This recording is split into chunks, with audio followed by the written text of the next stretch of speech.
So our focus for today is to talk about the deployment pipeline. And the deployment pipeline is an important idea in continuous delivery. It's a machine that will take in information in one end and generate a releasable output at the other end, and provide us with an organizing principle at the heart of our development process. It allows us to automate and focus on making more efficient a significant chunk of our development process. It gives us a fantastic platform to act as an experimental platform with which we can evaluate and play with ideas. And it gives you us this kind of definitive statement on whether our software is good to release or not. The deployment pipeline is composed of a variety of different components, and often people will create deployment pipelines for different parts of the process. On the whole, that's a mistake. The objective of a deployment pipeline is to be the route to production, and my advice is for you to make it the sole route to production. If you flow all production changes through your deployment pipeline, it puts you in a great position to evaluate those changes, to audit them, to keep track of them, whatever it is that you need to do. But it puts you in a much stronger position to be able to safely, reliably and repeatably release changes into production. One of the ideas that is commonly missed by people when considering deployment pipelines is really what its scope is. The objective of a deployment pipeline is to go from commit to a releasable outcome. We're going to generate a release candidate and evaluate it. We're going to attempt to falsify it. We're going to try and use the deployment pipeline to reject release candidates that aren't fit to make it into production. That's an interesting idea and a valuable one, I think. It tells you what is inside the scope of the deployment pipeline, and to some extent what is not. To be honest, there's not a lot that's not. But nearly everything, well, everything that defines the releasability of your software is game to be in the scope of the deployment pipeline. If your software requires you to understand its performance prior to release, then performance testing is within the scope of the deployment pipeline. If your software needs to be secure, then security is within the scope of the deployment pipeline. If you are working in a regulated environment, then compliance is within the scope of the deployment pipeline. Our goal with the deployment pipeline is to take any change destined for production and to evaluate it to the point where there is no further work to do before we are comfortable releasing that change into production. This is a powerful tool. A useful model to think about this is to think about the deployment pipeline in a series of sections. The first section, the commit cycle, is focused on largely technical evaluation of our changes to achieve fast, high-quality feedback. As a developer, what we are looking for at this point is we'd like to, as quickly as possible, understand whether our change is good or not. In an ideal, perfect world, we'd like to know whether our change is releasable. But there are some kinds of evaluations that we probably can't fit into the narrow window that allows us to proceed efficiently in development. So instead, what we're going to do is that we're going to try and identify those things that we really ought to know before we move on to the next piece of work. Does the code do what I think it should do? Have I met the coding standards? Is it architecturally correct? These sort of technical evaluations that are going to give us some level of confidence that if all of these evaluations say that the change is good, then it is indeed good enough that it's more than likely to be able to pass all of the rest of the evaluations and make it into production. So these are technically focused evaluations, gated, limited by a relatively narrow window of time. In order to be able to facilitate an efficient, effective way of working, we want fast, high-quality feedback. We want feedback in minutes, but feedback that can give us a fairly high level of confidence that our change is safe. That immediately starts to rule out certain classes of tests for software of any significant complexity.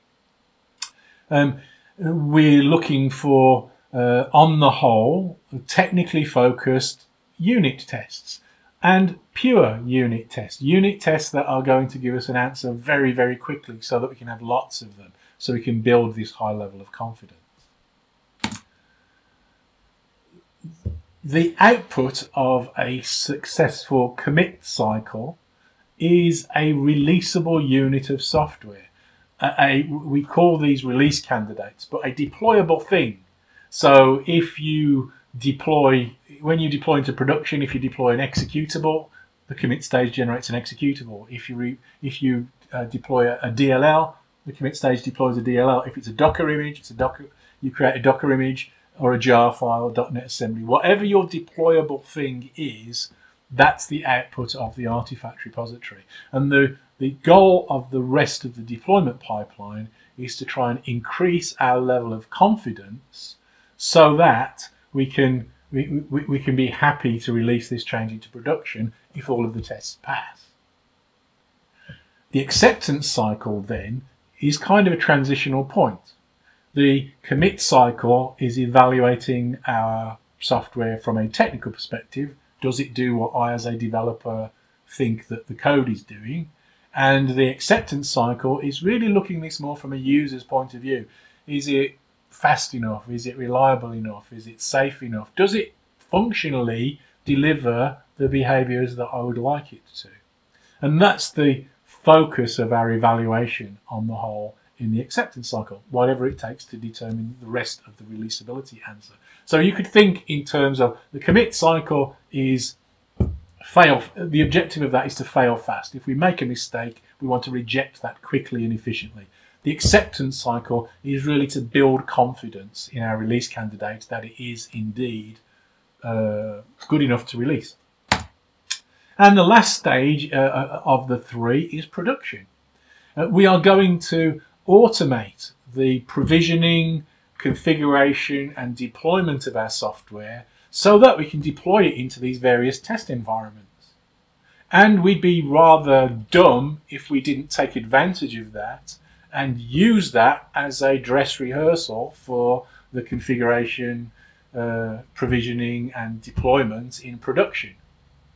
And so we're going to use exactly the same mechanisms that we use in test as we do in production, or as close as we can possibly get.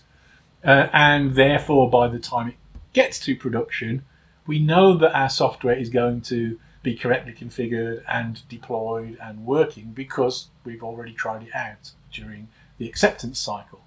So our deployment pipeline evaluates from commit to releasable outcome and then automates the step into production. We allow the release into production. Now, this doesn't necessarily imply that we must automate the decision to release. For some organizations, it may make more sense to have a human decision at that point. But even if that's the case, if it's a human being deciding for the release to production, they're going to push a button and then the automation takes over and repeats the configuration, provisioning and deployment that we had already rehearsed, validated and have confidence in. So deployment pipeline is this fantastic tool that gives us the ability to do this. Let's look a little bit more detail about the implementation of these key stages, thinking in terms of the commit cycle and the acceptance cycle in general. The commit stage is focused on this fast, early feedback. And what we'd like to be able to do is we'd like to be able to get as clear a statement that we're safe to proceed as we can. As I said before, we'd like to fail fast. So the commit stage is usually made up of some versions of these kind of things. Maybe you're using code that isn't compiled, but we're going to prepare the binaries ready for testing. Or we're going to prepare the executable code, whatever that means, so that we can test it. We're going to perform some analysis. We're going to run those tests. And on conclusion, if everything else is successful, we're going to create the installers, the deployable units that we are going to subsequently evaluate in the later stages of the pipeline. The acceptance test, the acceptance cycle begins with the acceptance test stage, and the acceptance test stage is focused on evaluating our release candidates from the perspective of an external user of the system. We'd like to be able to evaluate it in lifelike scenarios and test it in production-like test environments. We'd like our test environments to be as close to the production configuration and setup as we can possibly get, set or sensibly achieve, so that we're not going to be surprised by anything when we do indeed go into production. So here's a little algorithm, a pseudocode algorithm for the major acts in getting the acceptance stage going. And this is actually a stereotype for all of the other stages, including release into production. We're going to configure the environment, make sure that it's ready for our new release candidate, make sure that all of the dependencies of the release candidate on that environment are met. It's the right version of the operating system, it's the right version of the relational database, whatever it takes. We're going to deploy the release candidate.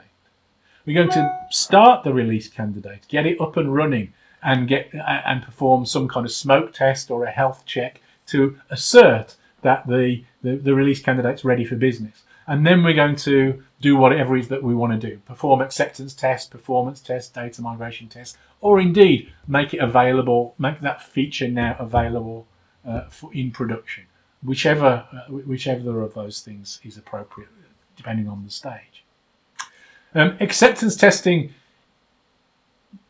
in the acceptance test stage, as I said, is about evaluating our changes from the perspective of an external user of the system. The most effective way to do this is to create executable specifications for the behavior of the system and use those to drive our work, to coordinate our work. So any new piece of work, we begin by creating one or more executable specifications that describe the behavioral intent of the change that we intend to make. And ideally we do that before we start work. Then we start work. We do test-driven development, TDD, TDD, TDD, or something like that, in order to be able to write code that meets those specifications. If we follow that discipline, it means that we get an awful lot of side benefits. The specifications themselves act as a fantastic regression test suite. The TDD function acts as a mechanism to grow higher quality code and tends to apply pressure on us to make our code more modular, more composable, more cohesive, better separation of concerns, all of those good things. I'm not going to go into the detail of testing approach any further, but there are some, on the screen now, there are some pictures of YouTube videos from my YouTube channel that go into some of this in a bit more detail. So check those videos out if you're interested in more of that stuff. So the acceptance test stage is going to evaluate our software and increase our confidence that our software is indeed releasable and ready for action. In order for this all to work as part of our development process, one of the principles of continuous delivery is to optimize for high quality, fast, efficient feedback. And I would advise a couple of guidelines, rules of thumb to use to kind of structure your deployment pipeline. The fast cycle, the commit cycle, I would recommend that you aim to try and get a result from a commit in under 5 minutes. Why under 5 minutes, I hear you ask? Because if it takes longer than 5 minutes, what's going to happen if I'm working in many small changes and I approach the point of commit with one of these changes, if I've just spent 5 minutes making that change, I don't really want to wait for the same amount of time while that change is evaluated. So I'm going to hold off. I'll think, oh, I'll do a bit more work and I'll commit a bit later. So we're applying the wrong kind of pressure. What we'd like to encourage is working in many small steps rather than fewer, bigger, more complex, more error-prone steps. Smaller steps is measurably, demonstrably a higher quality way of working. So we'd like to encourage that. So we'd like fast feedback. 5 minutes is kind of an arbitrary number that I confess I just place on this, is because 5 minutes feels to me about as long as I'm willing to wait for a result before wanting to move on to something new. 5 minutes feels like a long time if you're waiting for 5 minutes. If you can get this response in under 90 seconds, that's much better. But the maximum, for some kinds of technologies, for some kinds of systems, 5 minutes seems like a reasonable bounding case. Now, depending on what kind of software system you're working on, you might be thinking that you can't do enough evaluation in 5 minutes. Well, actually, I think that might be a limit of your imagination, because in fact you can do a huge amount of work in that time. In languages like Java and C#, if you are sensible and do parallelize your tests, make sure that they're not dependent on one another, that sort of thing. If you do lightweight, pure test-driven development, that means that the tests don't go and talk to a disk, they don't go and start up the application, they don't talk to a database, any of those. They're in-memory, in-process evaluations of the code. You can run hundreds of thousands, maybe even millions of those tests in 5 minutes. Modern build systems with incremental builds and distributed builds and cached builds and all of that kind of stuff can build vast software systems in under 5 minutes. So you can do a lot of work in this. Google, reputedly, the way that they work is that the vast majority of their software is stored in one big repo. They have literally billions of lines of code in that one big repo, and on commit, they run millions of tests and get feedback in minutes from all of those tests. Now, they've done some really smart things. They've invested hugely in the engineering to back up this position, but they can logically at least evaluate billions of lines of code and millions of tests and get a result in minutes back. So this is a matter of applying engineering to solve this problem. This is not an impossible problem to solve. The next part of this is the rest of the deployment pipeline. So what's a sensible number for that? And I advise my clients usually to aim for feedback to a releasable outcome, remember, in under an hour. That means that every hour or thereabouts or less, you're generating something that you are comfortable releasing into production with no further work. Now, again, that's quite a high bar for some organizations. And why would I suggest an hour? And this is, again, kind of pop psychology, pragmatic decision making. So let's play a thought experiment. Let's imagine that we are working in an environment where we do an overnight build. I commit my changes and the build and the tests are run overnight, and I get the results the following morning when I come back into work. That's pretty good for industry standards. Many organizations can't achieve an overnight build, but let's just think about the implications of that. If I am a developer working on a team that practices an overnight build in that way, then at the point that I commit a change with a mistake in it, I don't know that I made a mistake until the overnight build is run and I find out the following day. If I know what mistake I made immediately I see the error and commit a change, I'm not going to know whether that change worked until the day after that. So for half the time on my one single change, the build is broken. That means it's not releasable.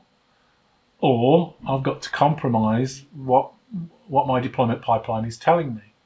If my observation, this is purely a subjective impression, but my observation is that teams that operate an overnight build live with somewhere between 10 and 15% of their tests permanently in a failing state.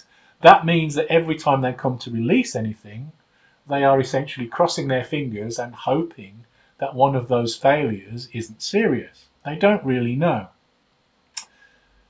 Tests are kind of interesting things. What's the value of a test? And I would argue that this is one of those lessons that we can learn from science. A test is not really delivering value unless it fails. It's only when it fails that it's sending a strong signal. I could write a test that's a bad test that always passes. So passing isn't good enough. If it's failing, either the test is broken, in which case I've got to fix the test, or my software is broken and it's not releasable. So the best way to treat automated tests is that you want lots of them, because statistically having more tends to give you a higher level of confidence that you're more likely to track a problem. But however many tests you have, you can never prove that your software is good. But if you have one failing test, you know that your software is not good enough, and therefore you can reject the change. That's what we want a deployment pipeline to do. We want it to reject changes on any test failure, a single test failure. So an overnight build doesn't work because we can't keep the build passing. There's always going to be some tests that are broken in an overnight build. So we've got to bring in the feedback. We've got to shorten the feedback cycle so that we can get an answer back. Is my software good enough to release, and get that answer within a working day.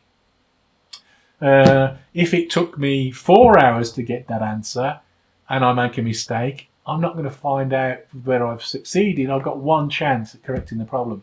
If I can bring that cycle down to under an hour, I've got 5 or 6 chances to correct any mistake that I make. And again, subjectively, but based on observing many teams, my subjective view is that teams that can keep the scope of their deployment pipeline to under an hour find a much easier job to keep all of the tests passing, and so be in a releasable state all of the time. So the efficiency of our deployment pipelines is a vitally important aspect of them. So how do you create one of these things? And the advice that I'm going to give you is primarily describing how you start from scratch. A blank sheet of paper, you're starting a new project. How do you begin building a deployment pipeline? But actually, with only a few minor modifications, the same advice holds for applying a deployment pipeline to introducing a deployment pipeline for an existing piece of software. The trick is to try and avoid boiling the ocean, and instead to start simply and build up incrementally. So let's imagine that we've got a piece of software organized a little bit like this picture on the screen. We've got some UI stuff, some logic stuff, and some storage somewhere or other. The technical details don't matter for the purposes of this. We don't want to get confused by worrying about the whole system at this stage. If we're just beginning, we don't know enough. If we have got a big legacy system that we're trying to move into a deployment pipeline, it's too big and complex to worry about. So we want to pick our battles and start simply. So what we're going to do is that we're going to identify a narrow sliver of the behavior of our system. Now we want that narrow sliver to be representative of our system as a whole.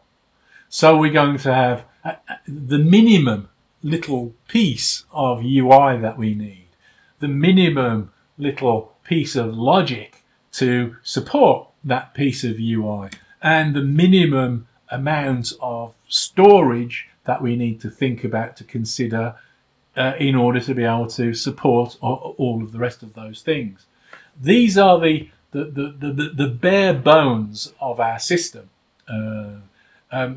Often referred to as a walking skeleton. We're going to try and create a walking skeleton of our system, just a representation of it without the flesh and bones. And this walking skeleton is representative of the architecture of our system, but simple, as simple as we can achieve it.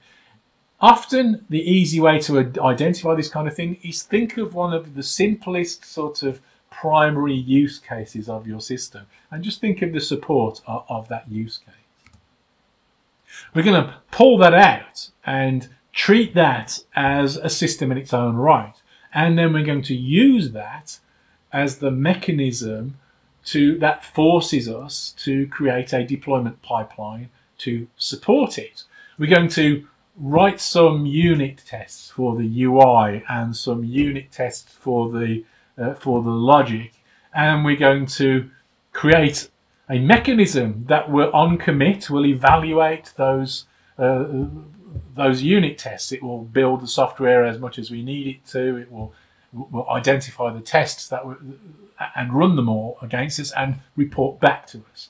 That allows us to create the bare bones of a commit stage, and that's enough. That's all we need to get going. And now we've already got some extra value. Now the developers working on this are getting better feedback because on commit they're getting the answer to, does my stuff build with everybody else's, and do my tests all pass, and so on. The next stage is, sorry, I skipped ahead too fast. Let me just replay the... So the next stage is we're going to look at acceptance tests. So let's create a little executable specification. And in this instance, although not generally what I recommend, it's okay to reverse engineer if you're doing this for a legacy system. Write an acceptance test that evaluates this thin sliver of behavior in your existing system. But what we want is that we want one of these evaluations of the software from the perspective of an external user of the system, deployed in a production-like test environment, evaluating lifelike scenarios. So we're going to write the test, and now, in order to be able to execute that test, one, we need an acceptance test environment. Two, we need to be able to configure and provision that environment and get it ready for the release candidate. Three, we need a release candidate. So we need to add to our commit stage the ability to generate our installer, our releasable thing, and we'll try that out in the automation for the acceptance test. And then we'll execute the test and we'll collect the results and we'll find a way of reporting those results back to the developers. So now we've got a commit stage that will give us fast feedback on the basic unit testing of our system. If it succeeds, it's going to generate a release candidate and store that somewhere. So we've probably constructed a bare bones artifact repository of some kind. We've got an acceptance test stage that will notice new release candidates, pick them up, deploy them, provision the environment in which they're going to work, run a bunch of tests against them, and report back the results to the developers, failing the release candidate if necessary. Finally, even if you are in a startup situation, use the mechanisms that you established to get your acceptance test environment up and running and with a release candidate deployed in it to do the same for production. Now you have the basic building blocks of a functioning minimal deployment pipeline. That means if you are in a startup situation, this first story, this first architecturally significant walking skeleton of your system is going to take a bit of work to establish. You've got to build all of this infrastructure to support this. But this is the easiest way to get started. This is the simplest way to get started. And the next story that you do, you've already got all of that infrastructure. Now all you need to do is to write your acceptance test, and you've got a place to run it, and write some unit tests to meet that specific executable specification, and you've got a place to run those. So now already you're starting to win. the future of development is going to go more easily and more smoothly as a result of this work to get this into place. And you're going to get to a definitive outcome each time. You are literally going to be able to deploy this, even if it's only a proxy, pretend version of your production environment. You're rehearsing that, and that's as close to a definition of done as you can sensibly get until you're ready to push this change out to your real users and get their feedback. So this is a fantastic way of getting started.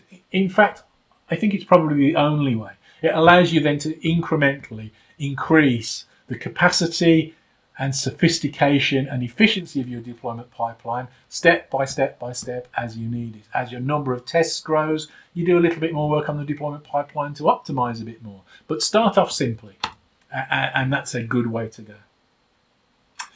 I want to leave you with the thought that we kind of mentioned earlier on. The primary goal of the deployment pipeline is to represent the only route to production for changes. All changes flow through this route. If you want to update your operating system version, put it through the deployment pipeline. If you want to update the configuration of your system, put it through the deployment pipeline. If you want to change the source code, put it through the deployment pipeline. Whatever the nature of the change, it flows through the deployment pipeline. And the job of the deployment pipeline is to go from commit to a releasable outcome, something in which there is no more work to do before you're comfortable in releasing that change into production. And now onto the Q&A. Let's start with a question from Matthew, who completed my Better Software Faster course recently. Matthew asks, what are the problems associated with not using an artifact repository for deployment scripts? Deployment scripts are held in a Git repo in my example. It seems that we should be striving for better dependency management and efficiency between the various repos. I think that the thing that Matthew's talking about here is really about the change sets and the scope of validation of what we're looking for. The way that I think about this is that what we're trying to achieve is that we're trying to use the deployment pipeline, as I said, to achieve a definitive statement. And so everything that supports our ability to control the variables and genuinely evaluate our release candidates is kind of part of the change set that we're trying to evaluate. So you need to be able to be definitive about which versions of which things are relevant. For example, let's just think of the configuration of the environments that our release candidate is going to be inhabit. That is a dependency of the release candidate. It's tied to the release candidate. A given release candidate cannot run in any arbitrary configuration of our test environments or indeed our production environments. So we need to be specific about which version of the environment is specific to this release candidate. I think that the best way to think about that is that the deployment pipeline is evaluating the entire change set. Through one transit of the pipeline, we are evaluating a whole change set. So we need to pull together all of the resources that are necessary to perform that evaluation. So the version of the scripts that define the environment are a dependency of our release candidate, and so should be tied to it in some way, so that our automated deployment tools can identify which are the correct deployment scripts and pull those out at the point at which we need to deploy. And then we've got a controlled definitive statement on which versions of the system work together. It's often easier, it's often simpler to think of a deployment pipeline and indeed to operate a deployment pipeline with a single repo for everything. You put all of your configuration, all of your environment specification, your changes, everything in one big repo, and then it's obvious because you've got a one-to-one relationship with everything. If you are not doing that, then you must still support the idea of a change set, and therefore within the release candidate you have some kind of manifest that describes all of the things that the release candidate depends upon. I hope that answers your question, Matthew. Let's see if there are any other questions. What have we got? There's something from Ralph who's saying, what value trade-offs for distributed public cloud systems to focus on synthetic monitoring in your environment instead of investing time in writing, maintaining and running acceptance tests? I think that you learn different things from acceptance tests and from production monitoring. Production monitoring is obviously important to be able to close that feedback loop and to gather useful information about what your system is really doing in the real world. So I think there's a difference. For me, the acceptance testing is not just about testing. Certainly, it's valuable to get that validation, but it also structures the development process. There are many advantages to take an acceptance-driven approach to development that are, in addition to the verification that the tests give us. If we genuinely can achieve these things as executable for the specifications for the behavior of the system, it allows us to capture the intent of the system. It tends to put a subtle pressure on us to think more carefully about what that means. What I observe is that teams that take this kind of acceptance, executable specification approach to acceptance testing tend to do a better job of being able to separate out what the system needs to do from how it does it. And that's an important separation to achieve, because that then allows us to get these more stable specifications for the behavior of the system and the opportunity to innovate and come up with clever solutions to solving the problems that poses. So I think that creating these acceptance tests is really powerful. The other thing that they tend to do is the acceptance tests tend to catch the kinds of errors that you don't anticipate. The unit tests are great for telling me that I haven't done something dumb and that the code that I wrote did the things that I meant the code to do. Acceptance tests tend to catch other things. Another take on acceptance tests is that they're kind of like a super integration test on steroids, except it's the production integration test. If the scope of a deployment pipeline is an independently deployable unit of software, which is the scope that I recommend, then this means that what I'm evaluating is the production thing that's going to get deployed, that's going to end up in production. It means I can test its configuration. It means that I can be sure that the automation establishes a working coherent system, because it did establish a working coherent system, and then I run a bunch of tests to verify that it was working and coherent. So I think that the acceptance tests give you something else. They give you a fantastic tool in terms of this experimental platform then that allows you to almost play with ideas and to try out all kinds of things before you go to production. The thing that they don't do, they don't tell you whether you're building the right things from the user's point of view. They tell you whether you're building the things right and whether, as far as you understand it, they meet your user's needs. Your users really tell you whether the software meets your users' needs. So working with a deployment pipeline where you can get this clear picture is really valuable. And I think you can probably argue the trade-offs between whether it's worth it in particular organizations or not. By default, this is the way that I would work. If I was writing some really simple software, I'd still do acceptance tests. I'd still do TDD and low-level unit tests to establish the quality. Now, the level of rigor, the level of detail that I went into in my acceptance test might vary. If I'm building something that manages hospital equipment in hospitals like Siemens, looking after the healthcare and managing machines that can kill people if they go wrong, I'm going to test more thoroughly than if I'm writing software for my mom's cake shop.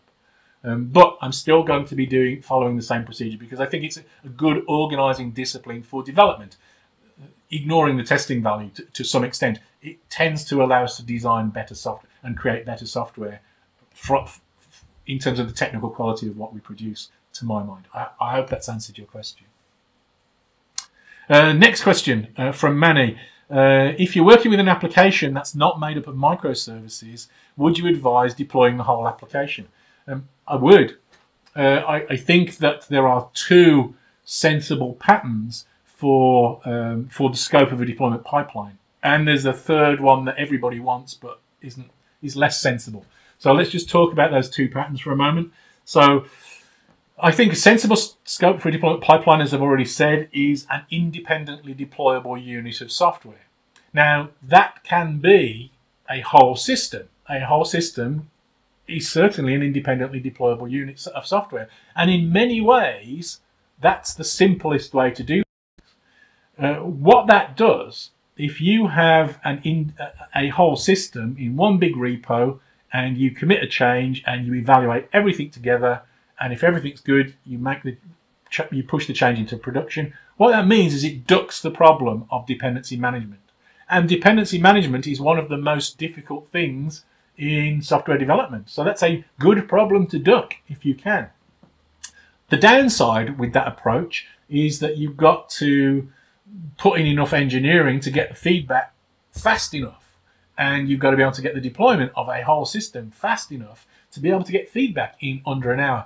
I was involved in a project, a fantastic project, in which we built one of the world's highest performance financial exchanges.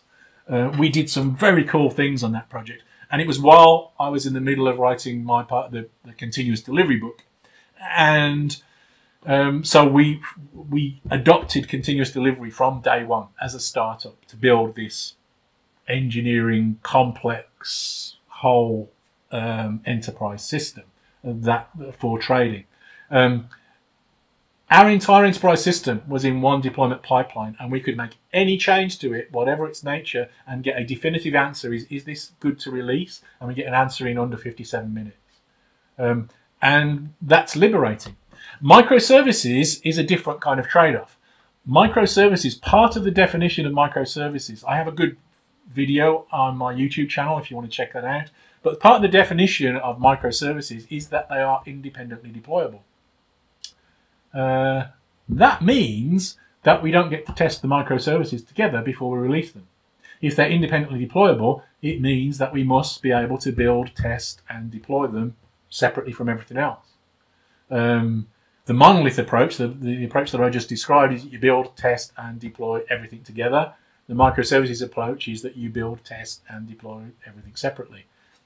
That means that we've got to think architecturally about the separation of the microservices. And that's a tricky problem. That's a more difficult problem in many respects than building a deployment pipeline that can evaluate your software quickly enough. I see lots of organizations trying to get some kind of middle ground. They want to work as though their pieces are microservices, but they don't trust that enough to be able to release those components, those microservices, into production without testing them with everything else. That's not microservices. That's a distributed, service-oriented monolith, because you're evaluating all of and usually deploying all of the pieces together. And that's, in some ways, a more inefficient approach to building a monolith than just to bung everything in one big repo and evaluate everything together. The bunging everything in one big repo and evaluating everything together gives you more options for how to optimize to get fast feedback than having everything in separate repos. Everything in separate repos, you've kind of ruled out a bunch of optimization options. And so I think it's a common mistake that I see perhaps the majority of organizations that are trying to adopt microservices. It's a common trap to fall into. Next question from Richie. Should we always optimize the commit stage and take the risk of having more failures in the acceptance test stage as a result of lower quality in trunk? I think of it the other way around. I think that optimizing the commit stage for fast feedback is not an anti-quality move. if you took my advice and adopted test-driven development and wrote the vast majority of your commit stage tests as the fruits of pure test-driven development, they're not going to start up the application. They're not going to talk to disk. They're not going to talk to a database. All those things are too slow. So they're going to be pure in-memory, technically focused tests. Those are the best kinds of unit tests. You can run hundreds of thousands or even millions of tests in that 5-minute window if you do that. If you take this stuff really seriously, it's surprising how far you can take it.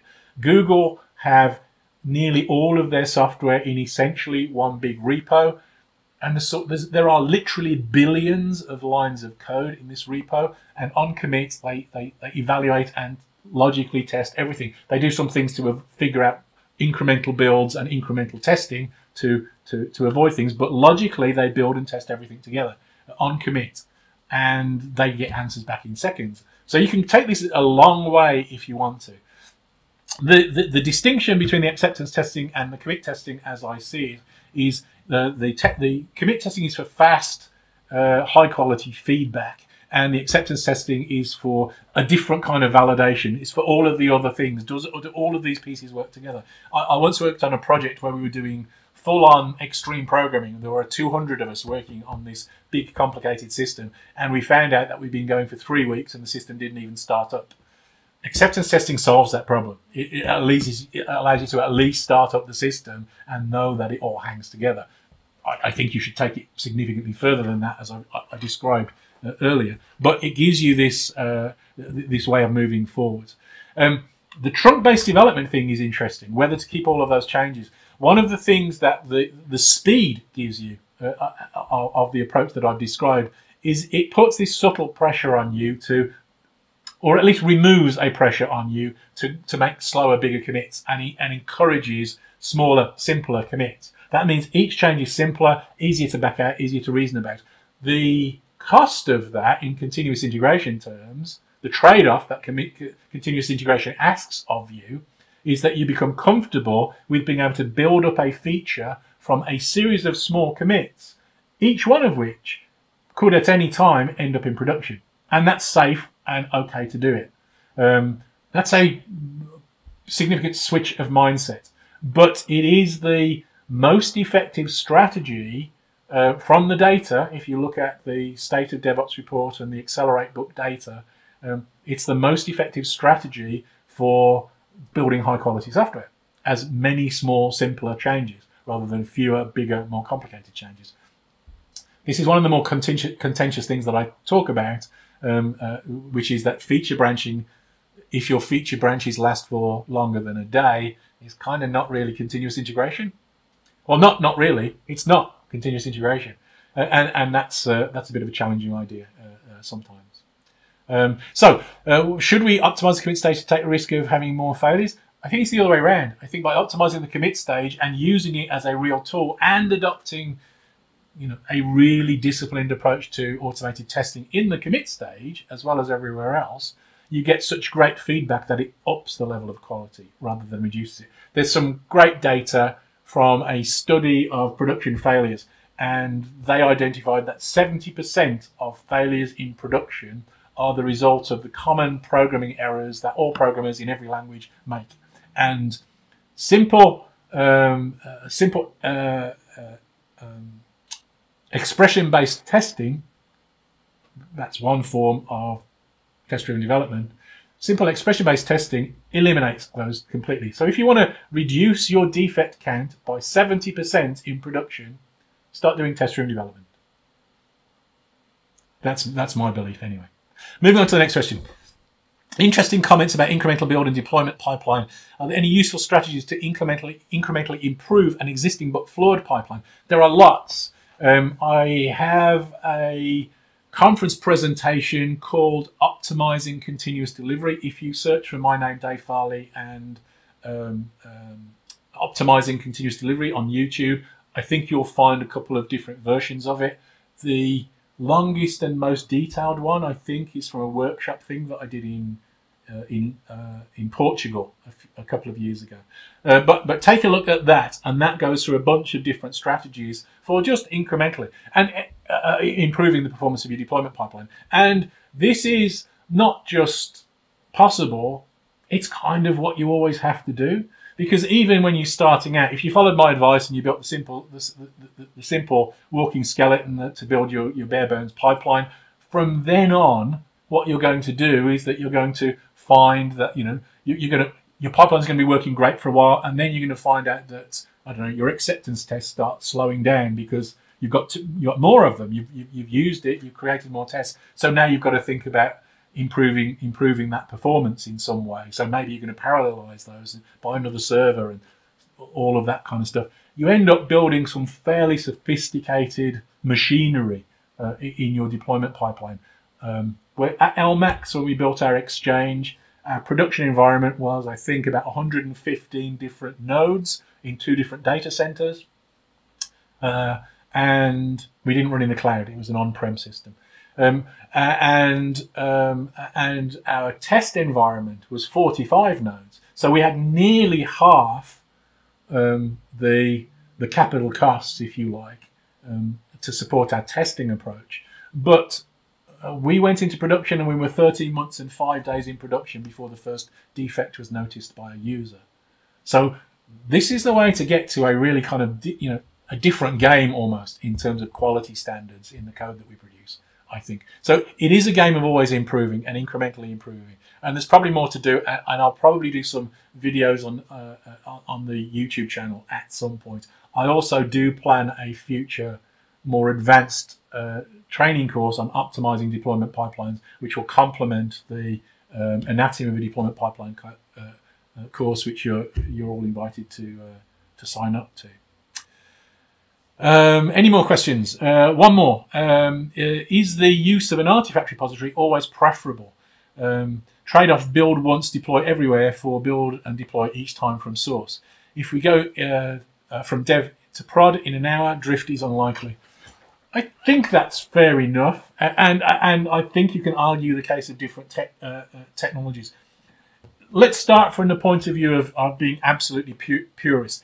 What we're trying to achieve is that we want to ensure that we are deploying exactly the bits and bytes that we intend into production. If a release candidate makes it that far, we want to be sure that those are the bits and bytes that we intended and evaluated and tested as they go into production.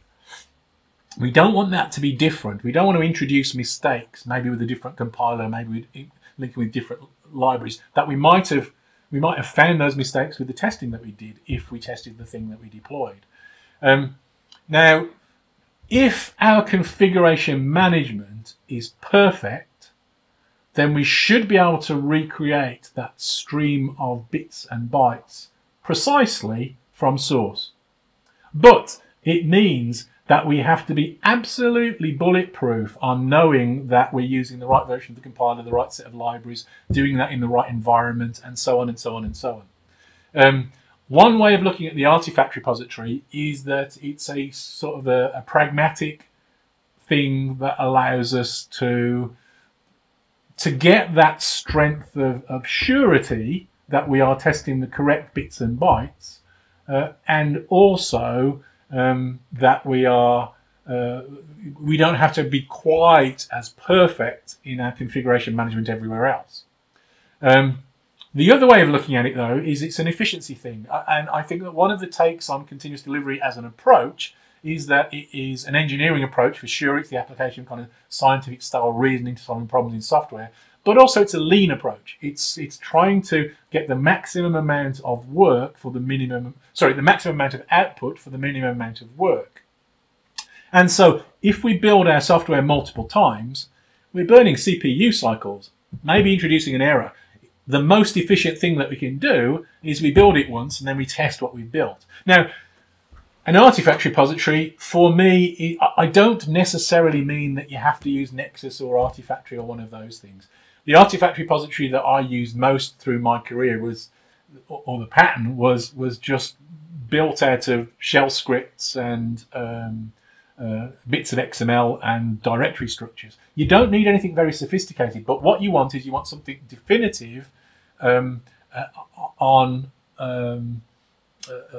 that you've got the right version of that stream of bits and bytes that represents your release candidate. And so you can think of it as kind of a cache that optimizes the process so that you don't have to do that work again. You do it once and then you reuse that work that you've done.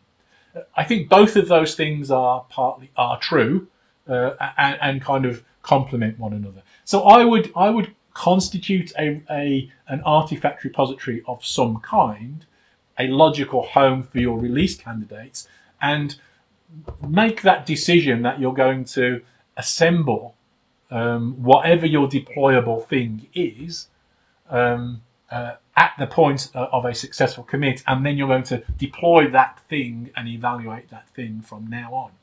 It also brings in some good discipline. It forces you then to think about making your software, the deployment of your software, more flexible. You're not going to be building to a specific target, which I think of as something of an anti-pattern, because you don't know whether it's going to work in that target because you haven't tested it. Or if you do, you're going to burn CPU cycles again. I think we're running out of time. I've got one more question here.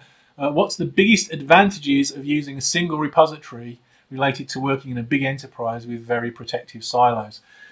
A single repository does not necessarily mean that you've got to have one big team. You can have multiple teams working in a single repository. The common approach to organizing around that is to kind of adopt the discipline of shared code ownership.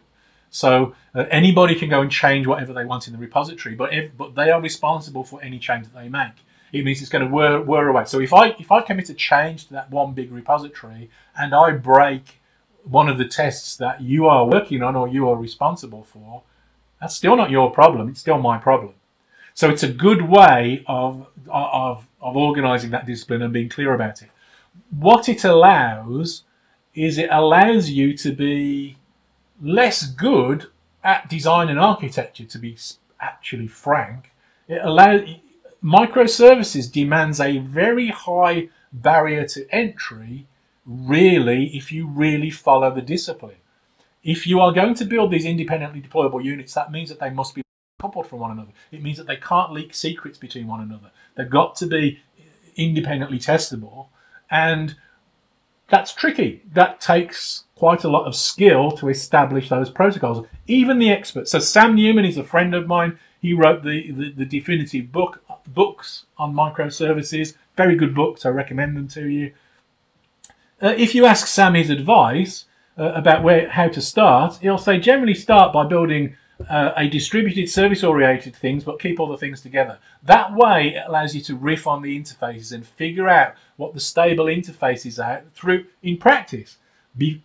And over time, you will find more decoupled interfaces, at which point it's easier to then move those things out as more independent services and defend those interfaces. If you start off with some idealistic viewpoint of what those abstract, loosely coupled interfaces are, you're probably more likely to make a mistake.